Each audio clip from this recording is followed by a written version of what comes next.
akamaro k'ubutumwa bw'ubugorozi n'ivugurura bwaje bukenewe rwose buwembura imitima yari yarahabye bugakiza imibiri yamunzwe n'indwara.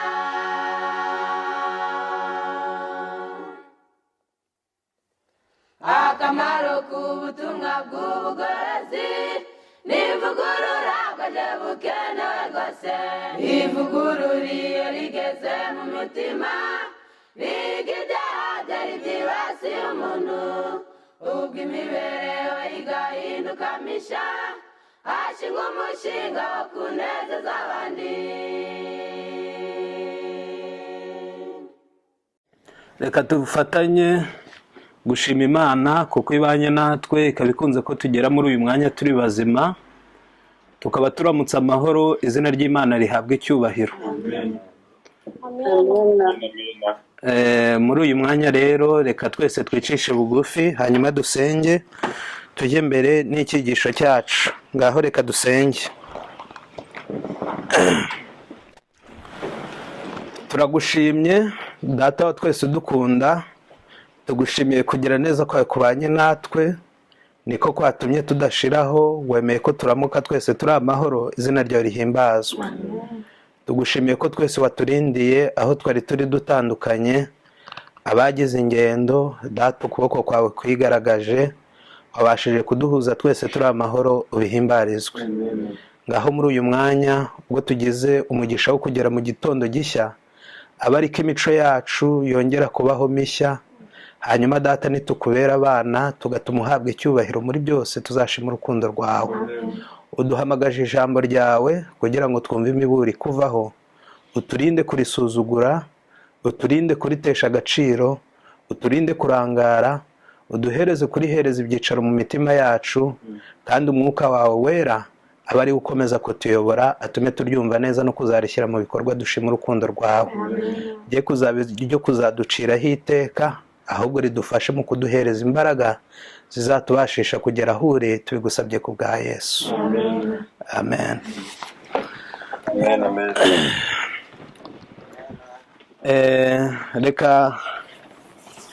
Reka dushimire Imana kuko ibanye natwe ikaba ikunze ko tugera muri uyu mwanya turi bazima, izina ry'Imana rihabwe icyubahiro. Amen. Muri kano kanya tugiye kwigira hamwe ijambo ry'Imana. Ijambo turi buze kwigira hamwe ni munsi y'umutwe w'amagambo tubwira ngo akamaro k'uburezi bwiza mu iterambere ry'iby'umwuka ku bana. Iryo ni ryo jambo turi buze kwigira hamwe, kandi koko Imana idufasha. Imbaraga z'uburezi bwiza mu iterambere ry'iby'umwuka ku mwana. Iyo dusomye muri Bibiliya n'ahantu henshi no mu bagorozi bagiye babaho, tubona neza ko wasangaga buri muntu wese afite umusingi yubakiraho uturuka imuhira. Ubwo ku bagiye basoma nk'amateka ya Martin Luther, ugasoma ya John Hus, ugasoma aya buri mugorozi wese iyo ugiye kureba mu mibereho ye y'iwabo, wasangaga ibyo yigiye iwabo bimufasha mu bijyaniranye no kuba umukozi w'Imana. Ndabaherezamo nka biki. Nk'abazasoma igitabo cyitwa Intambara Ikomeye, mu mateka ya Luther, ngo Luther ngo ababyeyi be bari baramwigishije ngo kuba hari umuntu w'umunyakuri, ngo kandi nanone ngo ari umuntu ukora cyane, ngo inshuro nyinshi ngo yari yaragiye yumva se na nyina ngo bajya ku mavi bakamusengera, ngo isengesho ryabo ari rivuga ngo Mana uzadufashe kugira ngo umwana wacu azagukorere. Namwe mwihangane mwumva ko ngako uko iryo sengesho gusa naryo ubwaryo riba navuga ngo motivation, rimutera umwete wo kugira ngo abashe kuba yakorera Imana, kuko ababyeyi be bari baragiye babimusabira. Noneho ubwo n'abandi benshi abantu bagenda basoma mu mateka, ugafata uyu nguyu ukajya kuri uyu ukajya kuri uyu, ubwo rero ibyo byagiye bituma aho Imana yabaga ibahamagaye bayikorera bijyaniranye nuko nanone bari barabirezwe, kandi ndetse no mu burezi bahawe hari harimo indangagaciro zo kugira ngo babashe kuba bakorera Imana. Ubwo noneho ubwo batuma isi imurikirwa bitewe nuko imuhiri wabo hari umucyo bari barakiriye, nubwo twavuga ngo ntabwo wari wuzuye, ariko igihe cyarageze Imana ikenera yuko noneho uwo mucyo ugenda urushaho kwiyongera. Ngaho sindi buhatinde. Mu gitabo cyitwa Imigani igice ni cya 22 umurongo n'uwa 6 handitse ijambo ryoroshye umuntu yafata mu mutwe ritagoye, kuko aravuga ngo menyereza umwana inzira akwiriye kunyuramo azarinda asaza atarayiyoba. Ubwo kumenyereza umwana inzira akwiriye kugenza ute kunyuramo, ngo uwo mwana azarinda asaza atarayiyoba. Numumenyereza ibyiza ashobora kuba yabikuriramo turi kujyana, akabimenyera kuzagera mu busaziro bwe. Ariko nanone wamumenyereza ibibi nabyo ubwabyo akaba ashobora kubimenyera kugeza ubwo apfuye akenyutse, kuko n'ubundi nta burame bw'ukora ibyaha, cyangwa se nanone akaba yazagenda agakura ariko agwije ingeso mbi kuruta kugwiza imico myiza. Mbere nigeze gusoma aya mateka y'uyu muntu numva birambabaje. Ni umwana nyina yari yaramumenyereje ibibi. Umwana ubwo yari agiye gupfa n'agahinda kenshi, nyina bamuhamagaye kwa muganga. Umwana ijambo rya mbere yabwiye nyina, yamubwiye iri jambo rikomeye rivuga ritya, bavuze muri kino gitabo ku bijyaniranye n'icyigisho cyo gukoresha inzoga. Ubwo ni mu gitabo cyitwa Kubaturwa ku bubata, niho banditse iri jambo. Ndangije koko umuntu abisomye nanjye numva ngize ubwoba. Aha handitse iri jambo rivuga ritya riti, ndasoma, ni mu cyigisho kivuga ngo gukoresha inzoga. Noneho soma aya mateka y'uyu mwana mwumve ukuntu nyina yababaye kugeza bwo umwana we yamubuze, kandi koko amubura biteye ubwoba. Ni ku rupapuro rwaho, ni amagambo abanziriza icyigisho cya 3, ni ku rupapuro rwa 89 haranditse ngo, ngaho mwumve, it was a terrible accident. Yari impanuka iteye ubwoba. 4 young men had been killed. Aha abakiri bato bagera kuri 4 bari bamaze gutakaza ubuzima bwabo. And a young girl of a barely 20 years old had been sent to hospital in any attempt to save her life. Aho umwana w'umukobwa uri gukwiza imyaka 20 y'ubukuru yari yoherejwe ku bitaro, bari gukora ibishoboka byose kugira ngo babashe kuba bakiza ubuzima bwe. Ubwo imodoka yari irimo 5, 4 baba barapfuye, ubwo ni impanuka. Noneho uwa 5 bamwohereza kwa muganga mu rwego rwo kugira ngo barebe nimba bashobora kuba bakiza ubuzima bwe. Noneho hano hepfo haranditse ngo, all 5 had left a party where liquor circulated freely amid froth and bubbles. Abo kwari 5 bari bavuye mu kirori aho inzoga zanyuranyuranamo muri abo bitabiriye ibirori, kandi bari kugenda banywa mu buryo buteye ubwoba. Everything had been laughter and joy until the driver, drunker than ever, had caused the accident. Buri kintu cyose cyari umunezero ndetse nanone n'ibitwenge, kugeza ubwo umusore kugeza ubwo umushoferi wari wasinze kuruta uko yigeze anywa kose ari we wari wateje iyo mpanuka. Ubwo bivuze ngo muri abo bari bapfuye, ubwo uwari utwaye yari yapfuye. Ubwo noneho nawe yari yavuye muri icyo kirori abo bana bari bavuyemo, ubwo basohokanye n'inshuti zabo bari guseka bari kunezerwa. Noneho hano haranditse ngo, when she had the news, the young woman's mother went to the hospital where her daughter was. Nyuma yo kumva makuru, nyina wa mwana w'umukobwa woherejwe mu bitaro yahise ajya ku bitaro aho umwana we yari yajyanywe. Her life was hanging by a thread. Ubuzima bwe bwari busigaye, ubwo ndabivuga ngo iki, bwari busigaye mbese bwari buri gushonga. Noneho hepfo ngo, the girl ventured to start her, Mom, you told me the secret of contraception. so as not to get pregnant. Umwana yagerageje kumubwira didimanga, arangije aravuga ati mama wanyigishije uburyo bwo kwirinda gutwita kugira ngo ntazatwara inda. Ubwo mu burezi umubyeyi yari yarahaye umwana, yari yaramubwiye uko yakuramo ikinini agakuramo inda yatwite, yari yaramubwiye uko yakoresha agakingirizo ntatwite. Turi kujyana ubwo mu burezi, ubwo kuba bizi no kubara iminsi, ubwo ibyo ngibyo ntabwo turi bubivuge. Ntabwo ibyo byari iminsi, ahubwo ko ari ukumubwira uburyo babikoresha. Ibinini, inshinge n'udukingirizo. Ubwo ibyo byo gukoresha kubara iminsi byo wenda ntabwo tubizi. Noneho yari yaramubwiye uburyo bwo gukoresha mu rwego rwo kwirinda gutwita. Hepfo hati, you placed a cigarette in my mouth for the first time. Ni wowe washize isigara ku minwa yanjye ku nshuro ya mbere. Ubwo twongere tubigarure, ubwo nyina niwe wamwigishije kurinywa. Hari imico yibaho kugeza ubwo ababyeyi yemwe ujye usanga nibo bagiye mbese kumenyereza umwana kuri buri kantu kose. Niba ari ikirahure cy'inzoga akiranywaho ntacyo uzagenza ute, ntacyo uzaba. Ese uragira ngo ukanyoyeho ntiwaba umugabo? Ubwo niwe wamunywesheje isigara ku nshuro ya mbere. Icya kabiri, you introduced me to liquor to enjoy myself at parties and social activities. Ni wowe wanyigishije inzoga kugira ngo nzajya nishima ndi mu birori ndetse ndi no kumwe n'abandi.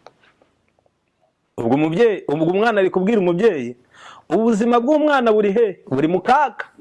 Umwana agiye gupfa, none harangije aratangira, mama rero burya wambereye intwari, ni wowe wanyigishije gukoresha uburyo bushoboka kugira ngo ndatwita. Ubwo uburyo bwari burimo, twongere dusubire mu gitabo cyitwa Abagore bo muri Bibiliya. Niho handitse ngo ababyeyi b'ubu bajya batinya ingaruka z'icyaha, ngo kugeza ubwo n'abana bagiye mu materaniro ngo babapfunyikira twa gapote. Iryo jambo riranditse. Mbese ukumva yuko agiye agakora amahano nta kibazo, turi kujyana, ariko byibuze icyiza ari uko yakora ibyo akora byose ariko ntazakuzanira uwo mwana mu rugo. Ubwo azagenda akora ibyo, ajye mu birori akora ibyo, warangiza ukamubwira uzajya ukora ibi n'ibi n'ibi n'ibi n'ibi n'ibi, noneho ntukazatwite. Nuko bigeze nyuma, hano hepfo harakomeje ngo but there is something you didn't teach me. Ariko hari ikintu utigeze unyigisha. You didn't teach me to die. Ntabwo wigeze unyigisha ngo napfa nte. Mama wanyigishije byinshi byatuma mpfa, ariko hari isomo utanyigishije, nuko napfa. Hano hepfo haranditse ngo you've got to do that soon because I feel my life is ebbing away. Ibyo ukwiriye kubikora vuba vuba kuko ndi kumva ubuzima bwanjye bugeze ahakomeye. Noneho haranditse ngo shortly afterward she expired. Mu kanya gato uwo mwana ibyo byahise birangira. Ubwo uyu mubyeyi ntiyabanye agahinda. Noneho namwe mutekereze ngo mama ni wowe wagiye uranyigisha, wampaye amasomo akomeye mu buzima pe, ibyo ndabigushimira. Wanyigishije uko nakoresha uburyo sintwite, ni wowe washize isigara ku minwa yanjye, ni wowe wanyigishije kunywa inzoga. Ubwo wampaye ibyo, hari ibyo utanyigishije, icyo utanyigishije ni ugupfa. Noneho umwana amaze kuvuga iryo jambo, namwe mutekereze nk'umubyeyi yari ari kubyumva ate? Nuko umwana ahita apfa.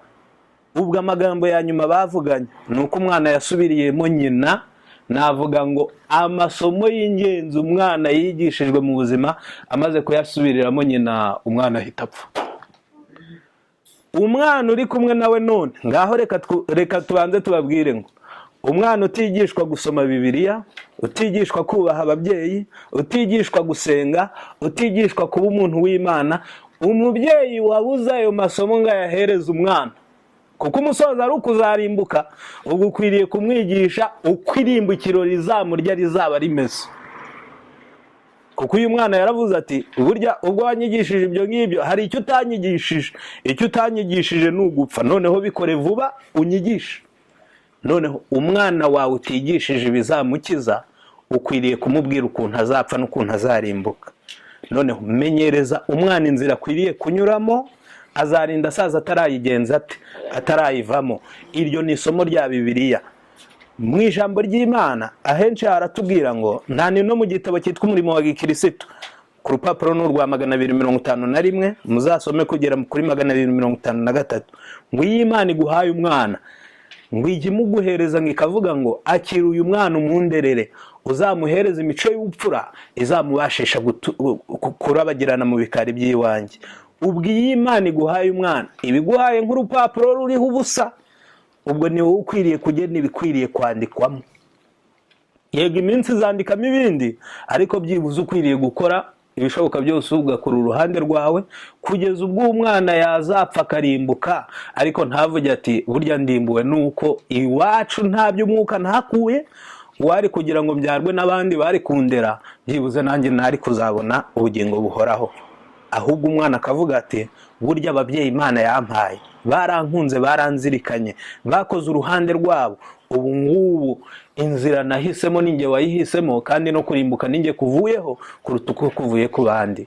Mama wambyaye ntamutangaho impamvu, papa wambyaye sinamutangaho impamvu, mukuru wanjye nta kuntu batanzirikanye mu bishoboka byose, bampaye inama zose zishoboka, burya ninjye wafunze amatwi, ninjye wafunze umutima. Ubu ngubu icyo nkwiriye guhabwa, nkwiriye kugihabwa ku bwanjye.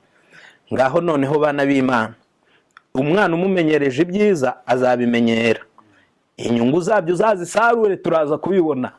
Umwana umumenyereje ibibi n'ibyo biba azabimenyera, kandi nanone n'inyungu zabyo. Reka tubanze tunabivuge ngo ntuzatekereze ko zizaba ku mwana gusa no kuri rubanda, ahubwo nawe n'umubyeyi inyungu zo kurera umwana nabi nawe ubwawe uzazibona. Uzarara ubabaye, uzabaho uhangayitse, uzabura umunezero, uzapfusha uhagaze, kandi nanone nawe ubwawe bitewe nuko uzaba wirengagije inshingano. Reka nkubwire ngo ejo n'ejo bundi biba bizakugaruka. Noneho aho sindi buze kwatinda, ndaza gukenera gusoma mu gitabo cyitwa Child Guidance, ku rupapuro rwaho n'urwa 17, ni ijambo n'ubundi ribanza muri icyo cyigisho. Muri kino gitabo ku rupapuro n'urwa 17 handitse iri jambo rivuga ritya riti, hano haranditse ngo, it is the home that the education of the child is to begin. Ni mu rugo aho uburezi bw'umwana bujya butangirira, bugomba gutangirira. Ni hehe? Aho uburezi bw'umwana bugenza bute? Ubwo uwishuka ngo nzamujyana ku ishuri amenye ururimi, amenye imico myiza, amenye iki, uri kwishuka.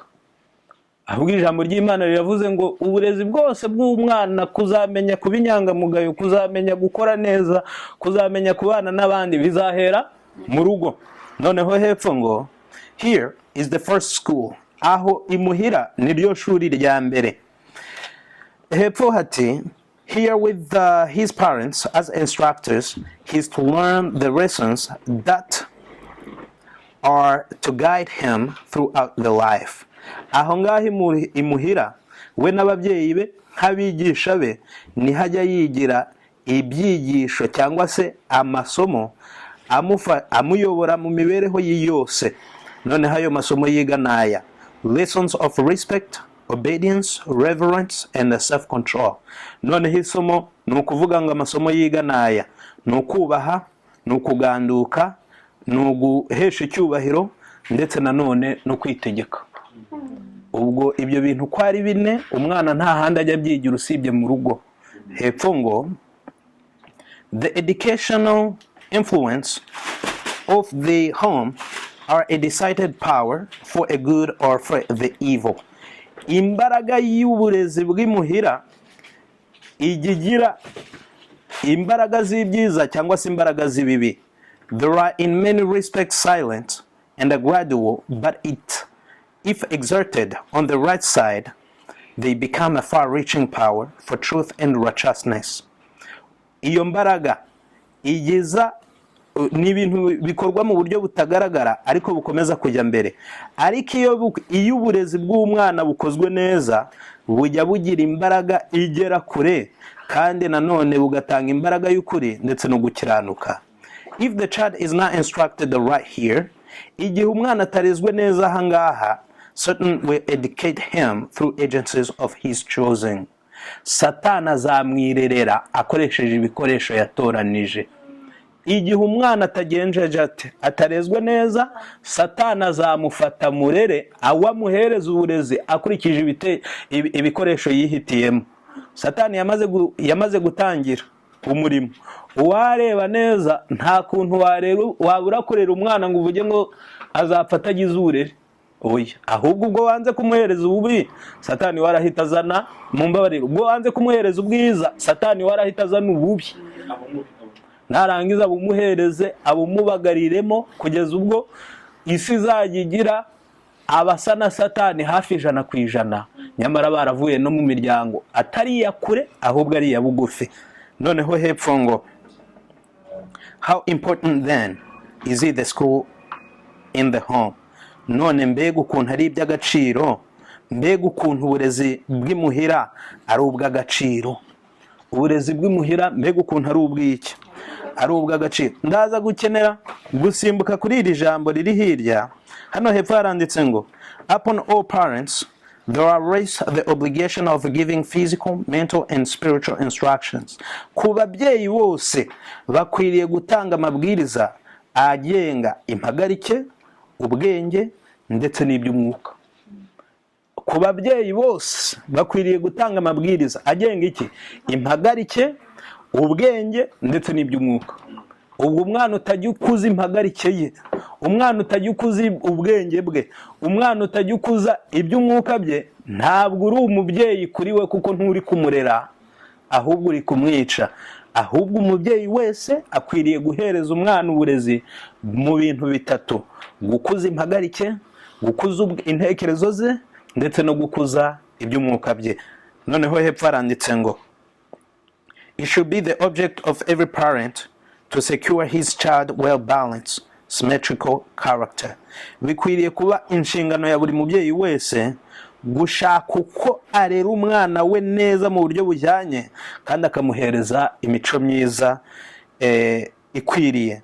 This is a work no small magnitude and importance, a work requiring earnest thought and prayer, no less than a patient, persevering efforts. Uyu ni umurimo utari uw'agaciro gake, kandi nanone ntabwo ari umurimo muto. Ni umurimo usaba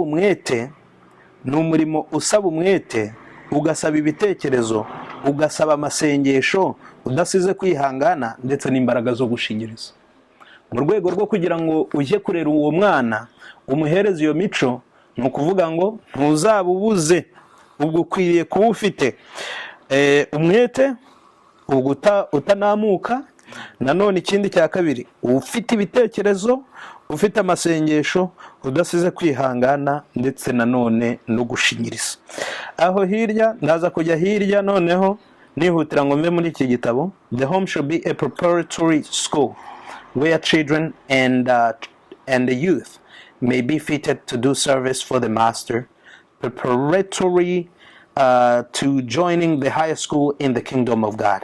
Imuhira hakwiriye kuba ishuri abana biteguriramo, ishuri mumbabarire, aha abana n'abasore biteguriramo kuzakorera shebuja, kandi nanone ni ishuri bakwiriye kwiteguriramo kuzaba mu ishuri riruta ayandi, ari ryo shuri ryo mu bwami bwo mu ijuru. Imuhira naho abana bakwiriye kwitegurira kuba kuzaba mu ijuru, mbese ni ishuri ryo kwitegura, aho ubu umwana ahabwa training zo kuvuga ngo uzaba mu ijuru akwiriye kuba afite ibiki n'ibiki n'ibiki n'ibiki. Ntabwo imuhira, ntabwo ari aho barira gusa, ntabwo ari aho umubyeyi akenura amakene y'umwana gusa ngo imyambaro azibone, inkweto azibone, ibiki byose agenda bibona, ariko haburemo kumubwira ngo buryo ubu ngubu umenya yuko uri muri training yo kuzaba mu ijuru. Ubwo ababyeyi benshi uyu utekereza ukavuga ngo ubwo namugaburiye, ubwo namwambitse, umwana wanjye akaba akarabye, afite televiziyo, afite ngo niba ari za PS4, sibyo ra? Biriya byo gukina amagemu, afite PS5, ukubwibye inshingano zanjye zose narazirangije. Ahubwo reka nkubwire ngo nta nimwe urakora, kuko impamvu ubwo ukwiriye kumugaburira nk'uri muri training yo kuzabaho mu ijuru, ukwiriye kumufata nk'uri muri training yo kuzabaho mu ijuru. Buri kintu cyose icyo nicyo gikwiriye kuba ikintu cy'ibanze. Ubwo icyo ngicyo rero nikidakorwa, uri gukora umurimo utahawe, turi kujyana, wirengagije umurimo ukomeye, nyamara uri gukora iyindi. Ngaho noneho ubwo umwana akwiriye guhabwa ibyo bintu bitatu: ni ugukuzwa ku mpagarike, gukuzwa mu ntekerezo, ndetse no gukuzwa mu by'umwuka. Ndaza gukenera ngo mpere ku mpagarike. Urwandiko rwa kabiri rw'Abatesalonike 3:10 haranditse ngo kuko iki ari cyo twabategetse tukiri kumwe namwe, ngo umuntu wese wanga gukora ntakarye. Iri jambo riroroshye. Ubwo nimba ushaka kurya, ubwo Bibiliya iravuze ngo kora. Nimba udashaka kurya, reka gukora. Turi kujyana. N'ubundi reka tunababwire ngo umuntu impamvu zijya zituma arya ni kubw'impamvu ebyiri: ni ukugira umubiri ubona imbaraga, no kugira ngo umubiri ubone igikuriro. Hirya yaho ntabwo umubiri ari ikimoteri cyo kujugunyamo ibintu gusa, utari bujye gukoresha imbaraga ngo impagarike yawe uyikoreshe, ni nkaho bitari bikwiriye ngo urye. Turi kujyana. Nanone udakeneye igikuriro, ubwo ibyo kurya ntibyaba bikenewe. Ubwo ibyo kurya bikenewe kuri ibyo bintu bibiri. Ntabwo ari ukugira ngo isi tuyihombye. Aho mu gitabo kimwe banditse baravuga ngo ubu ngubu abantu bahindutse ibisambo, ngo ku buryo abantu benshi bahindutse abaryi, ngo kuruta noneho no kuba abakozi. Ngo nta niyo mpamvu n'ibyaka batunze mu mwaka wose, ngo abenshi basigaye babimara mu mezi 3. Ufashe ibyo kurya bimenwa ukabifata ibigenza gute, ukavuga ngo abantu barye ntibarenze imbiga. Ibyaka batunze mu mwaka wose byakabatunze, ariko ubu ngubu bitewe no kurya bakarenza, bitewe no kurya ntibakore, noneho bigera nyuma ibyakabatunze mu mwaka wose bikabatunga mu mezi 3. Abantu bahindutse ibisambo. Ubu ngubu ryahame rivuga ngo ujye urira kubaho, ntukabereho kurya, ubu ngubu nta gaciro rigifite. Umuntu agera imbere y'isahani akamera nk'ugeze muri paradizo, nuko yarangiza akagenda katanya katira, nuko ibisigaye hirya yo kubikurwaho n'agasonga, ibisigaye akajya kubimena. Muzanabirebe ku bantu basa naho amagara yabo yageze mu kaga bitewe no kurya cyane. Abo bantu ujya usanga ari nabo bantu bakunda ibiryo. Namwe murebe, uw'ibiro 600 bamuha akazi, hari aho ajya bakamwangaja, ariko uzarebe iyo ageze ku sahani gasigara ariko kazi. Ubu rero noneho si ikibazo, ahubwo no mu miryango umaze kuba nk'aho ari umuco, aho umuntu arya ugasanga ko kwabereyeho kurya gusa. Namwe nk'ababyeyi munabitekereze, umwana w'umukobwa ugira imyaka 15 atazi gukura isahani ku meza, umwana w'umuhungu ugira imyaka 12 atazi guhanagura na sinki baborosherejemo, kugeza ubwo winjira mu nzu irimo abana barenga 6 bangahe, ukazajya ubona ikirahuri, ukazajya ugira ngo hari ngo icyumba urimo cyuzuwemo n'umuvumbi, bitewe nuko amacandwe batayeho bari kuborosa y'umwaka ushize aracyahari. Nuko toilette yo usanga neza iri kunuka, amasaza arimo rwose.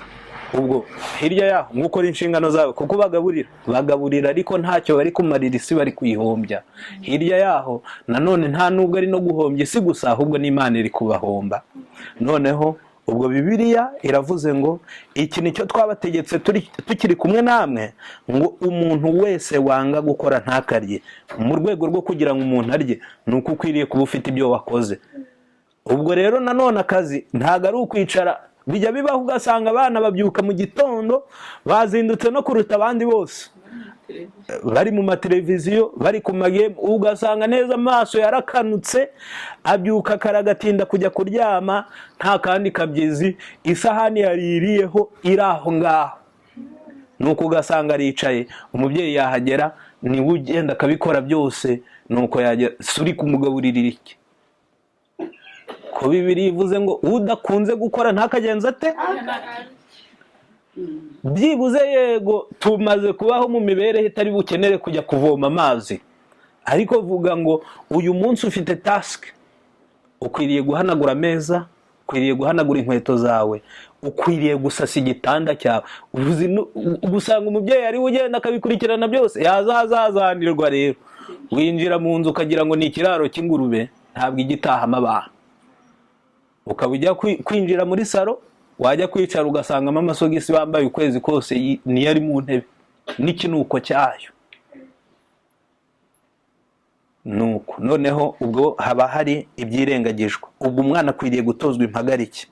Ku bazasoma mubanze mwumvira isomo neza. Mu gitabo cyitwa Imigani, igice cyaho ni icya 18 umurongo n'uwa 9, haranditse ngo ugira ubute ku murimo we aba ameze nk'umurimbuzi. Nimba ushaka kumenya imico ya Satani neza, wirebera mu bubi, uvuge ubutinganye n'ubuki, ahubwo genda wongereho ngo n'ubute. Kuko Bibiliya iravuze ngo ufite ubute aba ameze nk'iki? Nk'umurimbuzi. Umwana utumwa ntatume iki? Ibyo bamusabye ntabikore. Wajya kugira ngo ni no kuzana isahani ukabona yirije umunsi wose, uri kubona mbese adashaka kugenda. Ijambo ry'Imana riravuze ngo umeze atyo ameze nk'umurimbuzi. Nta muntu ukwiriye kuba hari umunyabute. Nasomye ijambo ryanteye ubwoba rivuga ngo amaboko adakora Satani ajya yakoresha. Ayashakira iki? Ayashakira umurimo. Amaboko adakora Satani ayashakira umurimo akayakoresha. Nuko noneho ubwo aho ngaho naho sindi buze kwatinda. Mu gitabo cyitwa Iminsi 21 y'impinduka, ndagifite ahangaha, ariko muri ihangana ntabwo ndi bubisome bitewe no kugira ngo tuze gucungura igihe. Ni ku rupapuro rwaho n'urwa 12 haranditse iri jambo rivuga ngo sedentary life leads to cardiovascular diseases, chronic pulmonary disease, cancer and diabetes. Ni indwara enye zijya ziterwa no guhora abantu bicaye badakoresha impagarike. Iya mbere ni indwara y'imitsi y'umutima, mumbabarire, ni imitsi, ubwo ni imigarura n'imijyana, ndetse n'indwara z'umutima. Ubwo iyo bavuze ngo ni cardiovascular, ubwo ihuje imitsi y'umutima ndetse n'umutima. Noneho ubwo ibyo byombi bijya biterwa, iyo umuntu adakoresha impagarike azarwara indwara z'umutima. Icyo ni icya mbere. Icya kabiri, indwara y'akarande yibasira ibihaha n'imyanya y'ubuhumekero. Ugasanga umuntu, namwe muzabirebe, yajya kuzamuka esikariye, guterura amaguru gusa kuzamuka 2, ugatangira kubona atangiye kuniha, atangiye kwahagira, impumuzi, mbese guhumeka biranze, biramurenze. Nuko ubwicyo aba ari ikikugaragariza ngo uburyo uyu mwana impagarike ye yarazingamye, ntabwo yigeze ikura neza. Ubwo hirya icya gatatu nanone biyobora kuri kanseri. Icya kane biyobora ku ndwara ya diyabete. Umwana wirirwa yicaye, noneho si ukubicaza aho ngaho, ukabavutamo amasukari, ukabavutamo amavuta, ukabahereza ibyo kurya bameze nk'amatungo yorowe aho ngaho. Nayo ubwayo umuntu arayorora akanayakama. Nayo umuntu arayikama. Inka yo mu kiraro. Noneho ugasanga n'umwana nawe we noneho nta n'umukamo wundi umuturukamo.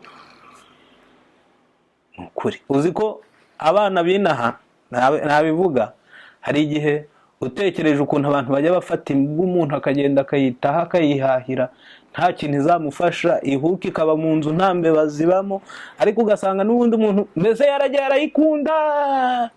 Hirya yaho uzanavuge no ku mwana. Umwana umuntu yagenda akagaburira atamutuma, akagenda akamugaburira ntacyo akora, ubwo muri kumva ubwo nta kibazo kirimo. Ukamukunda we nta bikorwa by'urukundo mukorera. Ukamukunda nta gikundira afite, ahora yicaye aho ngaho ari buhoro suzugura, ubwo nta kibazo gihari. Ubwo mu bisobanutse neza ni nka yahuku.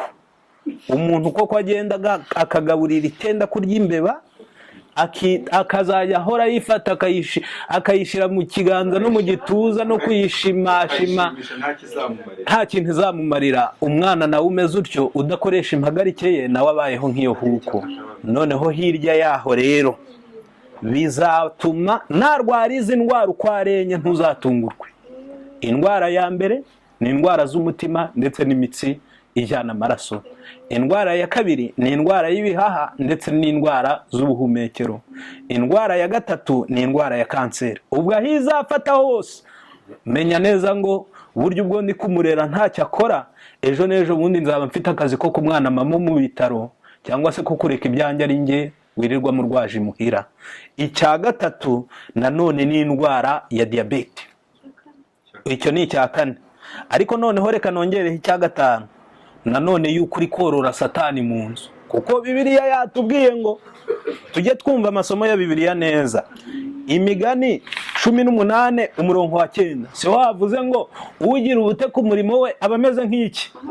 Ubwo uhora yicaye aho ngaho wigira ngo aricaye, satani amuhereza ibyo akora. Ubu abana bamaze kuba abahanga, amahano barayazi, filime z'urukozasoni inyinshi barazirebye. Ajya kugira ubu vuba nibwo nigeze kuba twicaye, nuko hari muri bino by'amahugurwa ku bijyaniranye n'uburyo bw'imitekerereze, umwana utarengeje imyaka 8 araza arangije avuga ikibazo afite, ati ikibazo mfite sinjya nshobora gusinzira. Ubwo icyo ni icya mbere. Impamvu ni iyi, nuko natangiye kwikinisha mfite imyaka 5. Muri bino bihugu byateye imbere abana baba babizi, umwana w'imyaka 5 nuko bigeze nyuma bajya ubwo nitubivuga gutyo babisobanuriwe bahabimenya, kandi no koko baranabizi.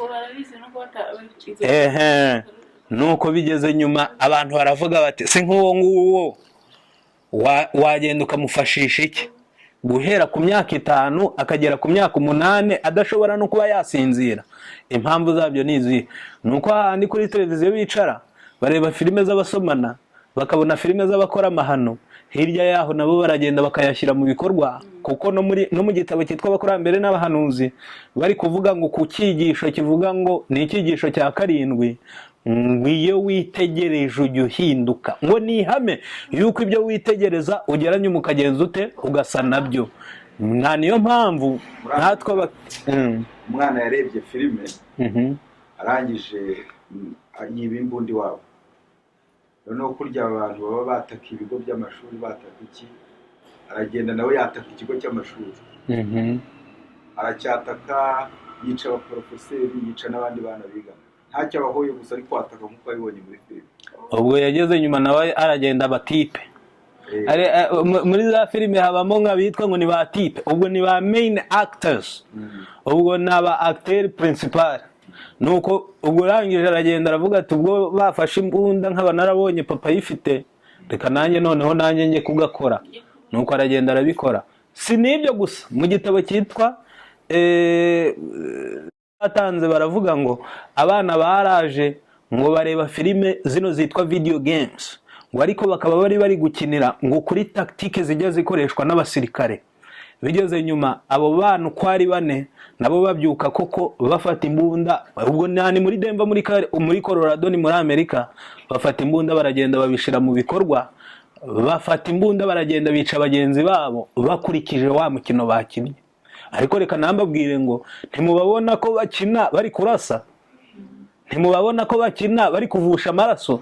Yego nubwo abikora yicaye aho ngaho bigakorerwa muri televiziyo, ariko nanone bijya bimukuramo impuwe bikamutera kuba umunyamujinya, kandi no kuzabikora ntabwo biba byamutera ubwoba.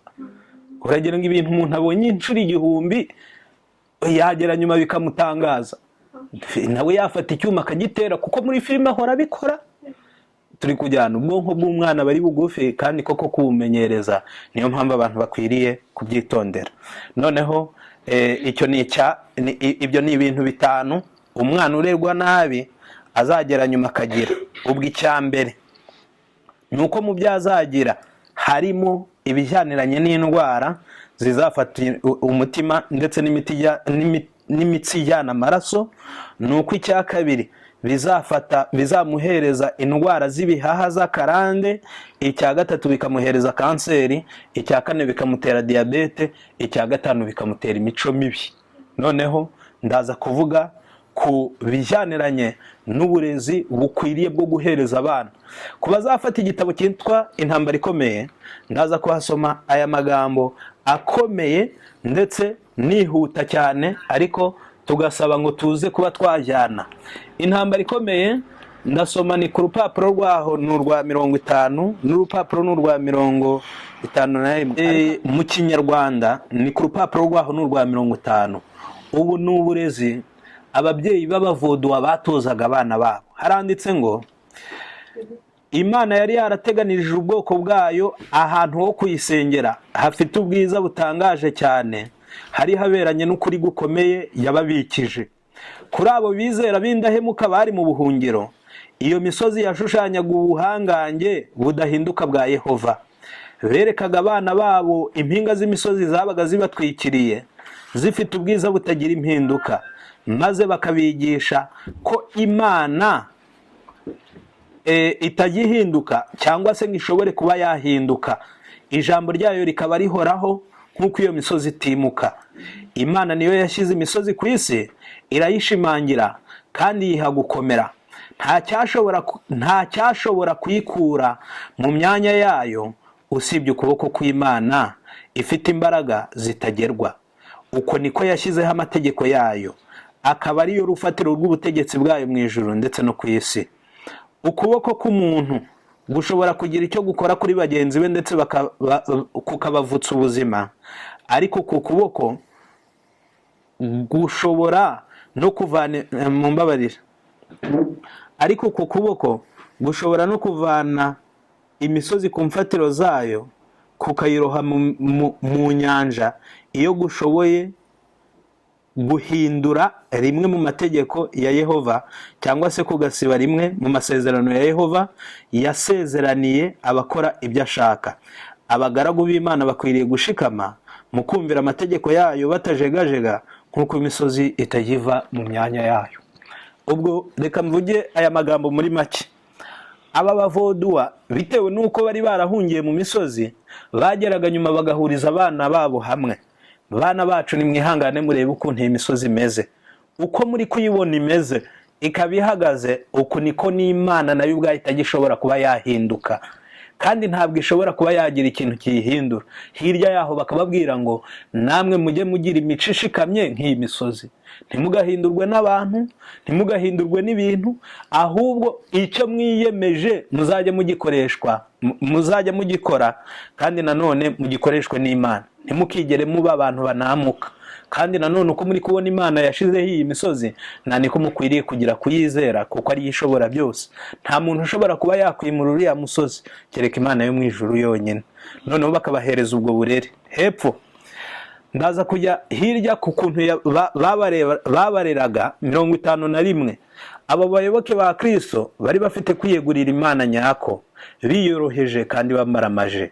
Babonaga ko amahame y'ukuri arusha agaciro amazu n'imirima, inshuti, imiryango yabo, ndetse akarusha n'ubuzima bwabo bwite. Bashakaga uko bacengeza ayo mahame mu bitekerezo by'urubyiruko. Ubwo bakoraga ibishoboka byose kugira ngo bafatare amahame yo kuvuga ngo amahame y'ukuri arusha amazu n'imirima agaciro, arusha inshuti agaciro, arusha imiryango agaciro, ndetse aruta n'ubuzima ubwabwo. Mbese umuntu akaba yakwemera gupfa aho kugira ngo yice ihame. Abana kugira ngo bazi ijambo amahame principles, principe. Ubwo nuko uzakenera abasemusi. Ubu noneho bafataga ayo mahame cyangwa se izo principles, barangiza ababyeyi bakazifata bakareba uko bakora ibishoboka byose ngo zijye mu bana. Naho umwana yaba adafite inshuti ariko yizera Imana, akazajya avuga ati ntacyo bintwaye kuko ndi kumwe n'ushobora byose. Aho kugira ngo ngire inshuti mbi, nzajya nemera kubaho mbane n'Imana. Hirya yaho ngo no kuvuga ngo amahame y'ijuru aruta n'ubuzima bwabo. Mbese aho kugira yemera akora icyaha, akaba yakwemera agapfa kandi uhereye akiri umwana. Noneho hepfo rero haranditse ngo kuva mu buto bwabo abana bigishwaga ibyanditswe byera, kandi bakigishwa gufata iby'amategeko y'Imana asaba nk'ibitunganye. Guhera mu bwana bigishwaga amahame yera, kandi bakigishwa kubaho bakurikiza amategeko y'Imana nk'ikintu gitunganye. Bibiliya zari kubw'ibyo abantu bihatiraga gufata mu mutwe amagambo yayo. Abantu benshi bashoboraga kuvuga mu mutwe imigabane minini y'isezerano rya kera ndetse n'isezerano rishya. Noneho rero tugaruke muri iyi minsi ko twitwa ngo natwe turi abagorozi, turi kujyana, bafite umucyo ugenjeje ute wuzuye. Fata umwana umubaze n'isomo ryo muri Bibiliya, aho ngaho uzaba uri kurushwa n'ubusa.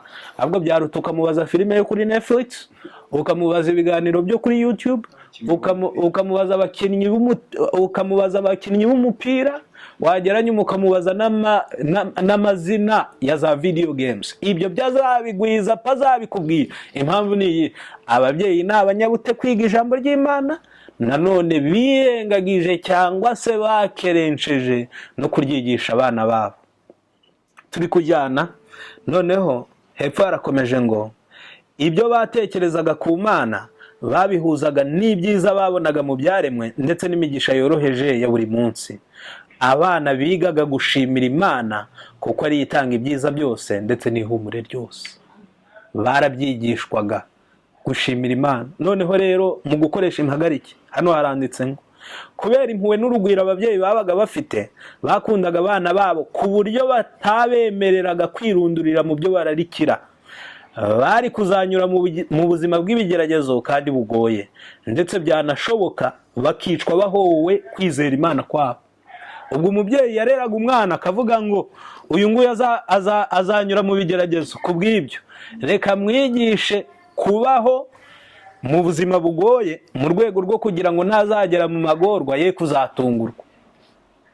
Namwe murebe amazu menshi n'iyi turimo irimo eleveta, kugeza ubwo n'umwana kumutuma hanze agatwaro nabyo ubwabyo biba ikibazo. Ariko bo ntabwo byari biri uko nguko, bari mu misozi akamwigisha kubaho mu buzima bugoye. Reka nambabwire ngo uwabayeho mu buzima bugoye iyo ageze mu buzima bugoye akenshi wajya nakomeza imibereho ye. Iyo ageze mu bworoshye ujya unamubona ukabona ari umuntu w'intwari.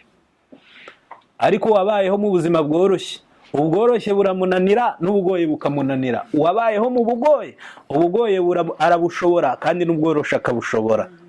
Noneho rero babigishaga kubaho mu buzima bugoye, ndetse byanashoboka bitewe n'uko byabaga bizashoboka bakaba bashobora kuba bakicwa bahowe kwizera Imana kwabo. Guhera mu buto bwabo abana batozwaga kwihanganira ibirushya no kubaha ubutegetsi, ariko bakagomba no kumenya kwifatira ibyemezo. Bigishwaga bakiri bato kumenya gufata inshingano, kwitonda mu byo bavuga, ndetse no gusobanukirwa ubwenge buri mu guceceka. Umwana mbese bakazajya bamuhereza inshingano bakagenda bakabimwigisha. Byari bikwiriye ko nk'umubyeyi ufite abana 5 azajya agenda buri munsi agapanga inshingano z'umwana.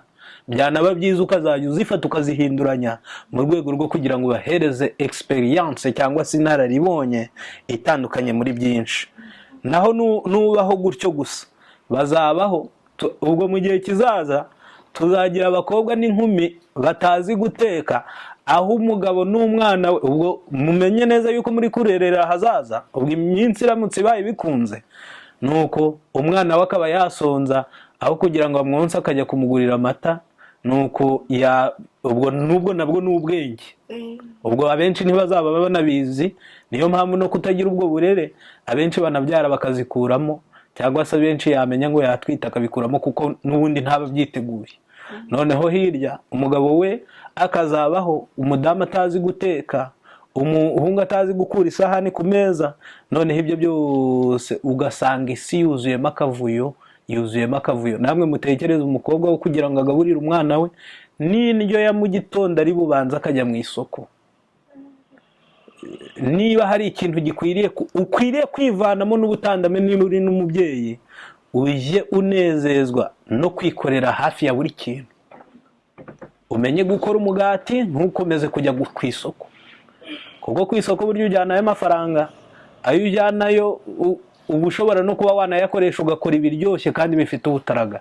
Bihugukira kwiga, harega ijambo ry'Imana riravuga ngo ni mu rwa kabiri rwa Timoteyo 2:20 ngo iyo umuntu yiyeguriye Imana ngo aba yihinduye igikoresho cyatunganirijwe gukora imirimo myiza yose. Ntabwo Imana ijya ikenera ko umuntu agira icyo bise limite mu bijyaniranye n'iterambere ry'ubwenge, ry'impagarike ndetse n'iry'iby'umwuka. Turi kujyana abana b'Imana. Noneho hepfo harakomeje ngo bigishwaga bakiri bato kumenya gufata inshingano, kwitonda mu byo bavuga no gusobanukirwa ubwenge uri mu guceceka. Hepfo haranditse ngo aba waridense bari barasize imitungo yabo kubera gukunda ukuri, kandi biyuhaga kuya bashaka ibibatunga bafite kwihangana kudacogora. Buri murima babonaga muri iyo misozi bagasanga ushobora guhingwa bawitagaho bakawubyaza umusaruro. Mu bibaya ndetse n'ahakikije imisozi hatarumbukaga cyane barahatunganije, bituma umusaruro waho wiyongera. Gushakashaka ubukungu no kwitangira umurimo ni bimwe mu byari bigize uburere abana bahabwaga, bukaba ari bwo murage umwe rukumbi bahabwaga. Ubwo umwana mu kumuhereza umurage bamuherezaga gukora no gushaka ubukungu, akamenya guhinga, akamenya kubaza, akamenya kubaka. Wagera nyuma yaba yaramaze kubimenya ukavuga ngo umwana akeneye afite ibyo akeneye byose. Uwo ni wo murage we gusa. Naho ababyeyi amafaranga ntituyagira. Ubwo namwe mwibaze kuri ibi, amafaranga ntayo dufite ngo tuzayabaraga nibarangiza bagenze bate bayaye. Ntidufite ubwo bureze nabwo turi kubahereza. Ubwo iminsi izaza menya neza ngo aba benshi baryama ku muhanda hashobora kuzaba harimo bangahe bawe. Noneho hepfo harakomeje ngo hepfo harakomeje ngo bigishwaga ko Imana ishaka ko ubuzima buba ishuri umuntu yigiramo kwitwara neza, kandi ko kwikorera ubwabo guteganyiriza ahazaza, kugira amakenga no kwizera ari byo byonyine bizabashoboza kubona ibyo bakeneye. Nuko ayo mashuri bakayigishwa, bamara kuyigishwa bakayashira mu bikorwa. Babyitagaho cyane. Noneho mu gukuza impagarike, ubwo muzabisoma no mu gitabo cyitwa Abakurambere n'Abahanuzi. Mu Kinyarwanda ni ku rupapuro n'urwa 32. Burya umurimo si umuvumo. Reka nongere nsubiremo, umurimo si umuvumo, kuko muri icyo gitabo haranditse ngo Imana yateganije umurimo kugira ngo ubere umuntu umugisha. Ubwo igihe Adamu yawukoraga ngo byamurindaga ibigeragezo, ngo nta hantu yari yarigeze akura umunezero, haba mbere ubwo yo gucumura, haba na nyuma yo gucumura, haruta mu murimo mu gukora. Ubwo rero aho naho sindi buze kwatinda. Mu wifuzwa ibihe byose ku rupapuro n'urwa 44 ukomeza 45 mu Kinyarwanda, naho havuga neza yuko ngo Yesu yakoze imirimo yakiri umwana, ngo yiga umwuga wa se ari wo mwuga w'ububaji, ngo kandi igihe yawukoraga ngo yawukoraga neza, ngo akawukora nk'uri gukorera Imana, ngo ntabwo yasondekaga, ngo bitewe nuko yari umunyabwira kandi akaba umukiranutsi. Nta muntu uzabaho ngo agire imico myiza, agira iterambere ry'ubwenge ndetse n'iterambere ry'imico ari umuntu nenganenga mu bijyaniranye no gukora umurimo. Ahubwo Bibiliya Imigani 18:9 ngo iki? Oya, ugira ubute ku murimo we abasa n'iki? Ubwo noneho ubwo iryo rikwiriye kubihame. Reka tujye twiga gukora. Igihe cyagiye ndaza kwihutira hirya. Nanone mu gitabo cyitwa Ibyaduka byo mu minsi y'imperuka ku rupapuro n'urw'101, burya niyo mpamvu tujya dusomerwa ngo hari imigisha myinshi iba ku bantu batuye mu byaro. Bashobora kwiga gukora, bashobora kwiga guteza impagarike yabo imbere, kwa kundi ukuntu bakoresheje impagarike no kuba bari kure y'ibigeragezo byinshi batirirwa bicaye hamwe, burya bajya babona imigisha myinshi. Ubwo rero umanza umenye ngo uri mu mujyi hagwisha akaga, huzuye ibigeragezo, Satani ari gukora yigaragariza. Mbese ibendera rya Satani ni umujyi. Ntukenera kubireba, ibendera rya Satani ni he? Ikiranga ko Satani ari ahantu hakomeye cyane, yega ari ku isi yose, ariko iyo ageze mu mujyi none hajya agenda akigaragaza. Aho abantu babayeho badakora, aho abantu babayeho birirwa bahuze batiga ijambo ry'Imana, badasabana n'Imana mu byaremwe, byanze bikunze aba bantu bagira imico mibi kandi ikomeye cyane. Noneho ubwo rero nihuta ndaza kuba navuga akangaka mu gihe kingana hafi n'iminota ingahe mu bijyaniranye no kumenyereza impagarike. mu mbabarire, ubwo icya mbere ni ukumenyereza impagarike. Aho ngaho reka tugisoreza aho ngaho. Reka abana bajye bagira ko bakora kabarushye, babira ibyuya. Kubira ibyuya no gusohora imyanda mu mubiri, noneho bizabafasha mu kugira ubuzima bwiza, kuko amaboko yabo afite ibyo ari gukora. Satani ntazabahereza iki ibyo bakora. Ubwo bazaba bahuze, bazaba bari kure y'ibigeragezo, kandi nanone bazaba bafite umugisha, kuko Imana yatanze umurimo nk'iki nk'umugisha, ntabwo yatanze umurimo nk'umuvumo. Icya kabiri, kugukuza ubwonko. Ubwonko bukunda ikiruhuko, isukari y'umwimerere ndetse n'umwuka mwiza. Kandi icya gatatu, bugakunda kumenyerezwa. Nasomye mu gitabo cyitwa ngo The Brain as a Muscle. Uko mujya mubona aba basore bagenda bagaterura ibyuma ukabona ukuboko kwarabyimbye, ngo ukoresheje ubwonko bwe mu gufata ibintu no kubizirikana, ngo nabyo ubwabyo bijya byagura ubwonko. Burya reka nkubwire ngo icyo umubiri utari bukoreshe, iryo ni ihame ku baganga, icyo umubiri utari bukoreshe kijya kigira indwara yitwa atrophy. Usanga cyaratakaje uburemere, usanga cyaratakaje imbaraga. Niko n'udatekereza ku bintu byinshi ngo agire igenamigambi ryiza, nawe ubwo azahora ari umunyantege nke, kandi ubwenge bwe bukagwingira, nyamara bwari bufite umugisha wo kuba bwakura. Ubwo mu kumenyerezwa kw'impagarike, abantu bajye biga n'ibyanditswe byera. Mu gitabo cyitwa Abakozi babwiriza ubutumwa, mu Cyongereza ni ku rupapuro rw'ijana, haranditse ngo gusoma ibyanditswe byera kujya gukuza intekerezo. Burya nta muntu usoma Bibiliya ujya ukomeza kuba hari injiji, ahubwo ni umuntu usanga afite igenamigambi ryagutse. Ajya kugura akamenya kuzigama, turi kujyana. Ajya kuvuga akibuka guceceka, akibuka kwifata. Ajya kubana n'abandi. Umwana watojwe ibyanditswe byera ntahangara kuguma yicaye ikibuno cye kiri ku ntebe, nyamara umeze imvi yamaze gucika umugongo ari uhagaze aho ngaho.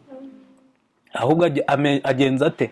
Amenya kumuhagurukira. Ubwo nuko kubaha nabyo ubwabyo biri mu bintu bigaragaza yuko umuntu afite ubwenge.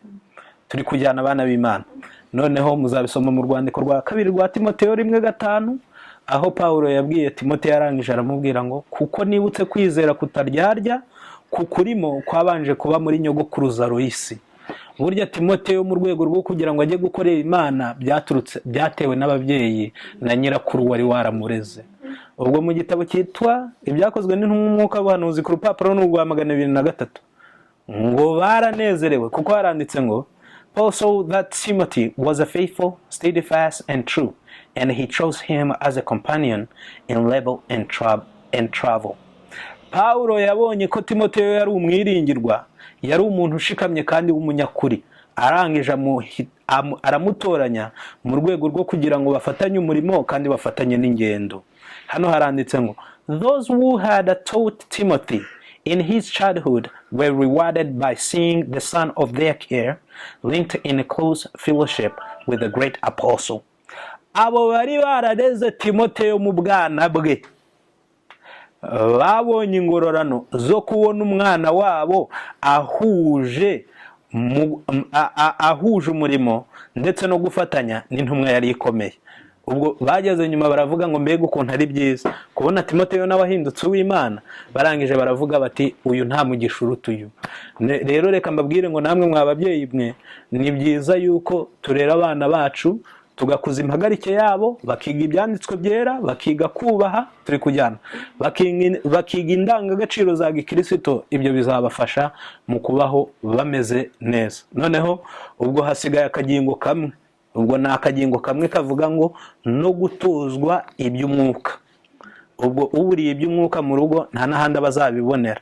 Ngo nubwo mu itorero bagerageza, ngo ariko ngo naho yagezemo ngo wagizwe ikinani muhira. Turi kujyana abana b'Imana. Rero reka Imana idufashe, byibuza ko kagingo ko ntitubashije kuba twakavugaho, ubwo nibikunda kazavugwaho, ariko reka tube dufashe utwo twombi. Reka abana bakuzwe impagarike bijye gukora, reka bakuzwe intekerezo, bagaburirwe neza. Wigaburira umwana isukari, iyo umuhaye isukari uri kumunyaga imico myiza, uri kumunyaga ubwenge, ntukazajye uyimutamika. Dore ko no mu Cyongereza mu bitabo by'ubuzima baranditse baravuga ngo the sugar is a silent killer. isukari ni umwicanyi ucecetse. Noneho izi zizaba ingororano zawe. Ndasoma Yobu 8:21 haranditse ngo akanwa kawe izakuzuza ibitwenge n'iminwa yawe izavuza impundu kubwo kuba warareze neza. Akanwa kawe kazagenza gate? Kazuzuzwa ibitwenge, ntago ari ibitenge, ni ibitwenge. Umuntu azanezerwa seke. Turi kujyana kubona umwana wawe ari uhindutse umuntu mwiza ufite imico myiza, bizaba ari byiza. Icya kabiri ngo n'iminwa yawe izavuza impundu. Uzajya ubaho uvuge ati Mana buryo ushimwe kuko wampaye umwana mwiza kandi nanone umbereye inyunganizi mu myaka yanjye y'ubukuru. Imigani 23:24 hati se w'umukiranutsi azishima cyane kandi ubyara umwana ufite ubwenge azamwishimira. Reka rero tumenye neza ko iby'umwuka n'iterambere ryabyo rifite inkomoko kuruta ahandi hose ku burere bw'imuhira. Reka imuhira habicyo kandi hagenwe gukorwa icyo ngicyo. Imana ibiduhera ubuntu ku bwa Yesu. Reka noneho duce bugufi, twicishe bugufi, noneho karahamushyira mu maboko y'Imana kugira ngo wenda n'abagenda tubabohore. Kadusenge. Data mwiza mutanga bugingo, turagushimye kuko ugira neza ibihe byose, izina ryawe rihabwa icyubahiro. Amen. Wadukoreye ibyiza, n'ubu turishimye, ubihererwa icyubahiro. Amen. Ubu dushobora kureba benshi muri twe, dushobora kumva, dushobora gutambuka n'ubu kaba gakeya ariko karashoboka. Dushobora gukora tukumva. Nishimwe kandi ni impano ituruka kuri wowe, bihererwa icyubahiro. Hateguwe amateraniro, ibimenyetso byo gusohora kwayo biri kugaragara. Bake mu bana bawe bamaze kugera hazabera. Nishimwe rikomeye nanone bihererwa icyubahiro. Dusabiye abari mu nzira nabo baharanira kugira ngo babashe kugera hano amahoro, kandi dusabiye iki kirere turimo kugira ngo amateraniro azagende neza, tubishimire izina ryawe.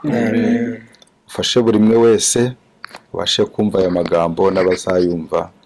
Duhe uburezi bwiza, ubwo tutarezwe tukaba dukeneye kurera, aba ari wowe uturerera kimwe n'abana bacu, tubishimire izina ryawe. Ibyangiza, ibidutwara abana, ibidutwara abacu ni byinshi kuko bifite imbaraga kandi bikaba bikunzwe, bifite rukuruzi. Uduhe kugira ngo wowe ukurura kurusha abakuruzi bose, dukururire kuri wowe, tuzasaruranwe na benshi, tubishimire izina ryawe. Isi imaze kwangirika, abantu babaye bakeya, uduhe kuba muri bake bawe bazaraga ubwami bw'Imana. Nibyo dusabye muri iki gitondo, kandi twizeye ko wowe uri Imana yumva kandi itanga ku bagusabye. Uri buduhe mu izina rya Yesu. Amen.